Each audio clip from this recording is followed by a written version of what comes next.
Picture this, a narrow valley road. The driver calls a quick stop. You step out, knock on a dhaba door, and feel that tiny moment of uncertainty. Where to wash, where to go, how to ask without fuss. Today, I'm going to make that tiny decision a lot easier. I know that moment. Your whole day can hinge on it. Please tell me there's a simple checklist I can remember without panicking. There is. In the next 5 minutes, you'll get 4 things.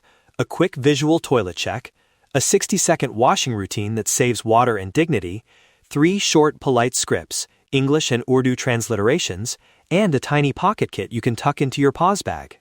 First, the visual toilet checklist.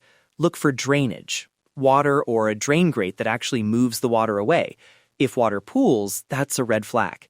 Next, signs of separate areas or clear indications of women's and men's spaces. If you see them, privacy is likely better. Third, is there hand water or soap visible? Even a bucket with a dipper is a positive sign. Fourth, ventilation.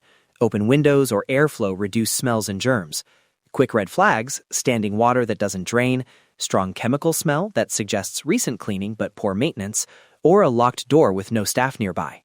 Okay, drainage, separate areas, hand water, ventilation. What if you find none of those? Do you skip it or improvise? If none are present, find a cleaner, busier place nearby, a guest house, shop, or the dhaba owners. And always trust your instincts. If a spot feels unsafe or too exposed, step back and ask someone to point you to an alternative. Now, the 60-second wash routine you can do with 1 small water bottle or a ladle. First, position yourself for modesty. Turn your back to others or step slightly to the side behind a vehicle or wall. Use small pours. Pour water over hands and exposed areas, lather quickly if you have a bit of soap, and rinse. Keep movements calm and deliberate so you don't splash others or draw attention. Dry with a small fold towel or let air dry if needed. Dispose of used tissue or sanitary wrapping in a sealed bag. Don't leave it where animals or drains can get to it. 2 quick practical tips from the trail. Carry a small cup or collapsible bottle for precise pours, and keep your towel in a thin waterproof bag so it doesn't get damp from the rest of your gear. Great call. Next, 3 polite scripts you can use. First, for a dhaba or shop, say in English, "Excuse me, may I use your toilet, please?" Friendly, short. Or do transliteration, "Mazra chahta hu, kya main toilet istemal kar sakta hu?"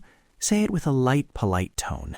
Second, for a guest house, "Hi, do you have a restroom I could quickly use?" Or do, "Salam, kya aapke paas washroom hai, jo main thodi der ke liye istemal kar sakun?" Say it soft and respectful. Selin, a fallback at a roadside stall. "I need to wash my hands and quickly freshen up. Could you point me to a place?" Or do, "Would you haath dhone hain aur thoda theek hona hai? Kya aap batayenge?" Use a grateful tone and a small smile. Most people respond kindly. Quick note on tone: steady, low volume, and grateful. That combination almost always smooths things over. Now, a few gender and privacy notes. If you're traveling in a mixed group, let women and girls go first when a private space opens. Avoid pointing people directly to where someone is going. Use general directions. For menstrual care, carry a sealed spare bag and spare supplies. If there's no safe disposal, pack sanitary waste back out in a sealed bag and dispose of it at a proper bin later. Respect local norms. If a facility is marked separate for women, follow that signage even if it looks unfamiliar. And if you need to wait, stand a short distance away and let whoever is inside come out first. Signal that you're waiting, but avoid crowding the doorway. The pocket kit: a small fold towel, a travel soap or small hand sanitizer, a Ziploc for wet items, a small spare roll of toilet paper or tissue, and a disposable sachet for sanitary waste. Keep all of this in an easy-reach pocket or your pouch bag so you don't have to rummage in the main pack when you're in a hurry. I always tuck a spare plastic bag and a small pair of disposable gloves in mine for emergencies. Feels overprepared until you really need it. Let's do a short roll moment. I'll be the traveler. Abdullah, you'll be the dhaba owner. I'll knock and ask for the loo. Ready? Hello? Excuse me, may I use your toilet, please? Yes, this way. He points slightly and says, "Go straight and take the door on the left." You nod, say thank you, and step inside, keeping your pause bag handy and your towel accessible. You can hear how short and grateful that exchange is. No apologies needed, just clear words and a thankful tone. Quick reminder, this is practical, non-medical guidance for respectful travel. If you have medical concerns or infections, please consult a healthcare professional. Also remember, local facilities and customs vary. If you're unsure, ask locals or check our website region notes before you travel. Recap in a line. Look for drainage, privacy cues, and hand water. Use a 60-second water economy wash routine. Carry a tiny pocket kit, and use the polite scripts we practiced.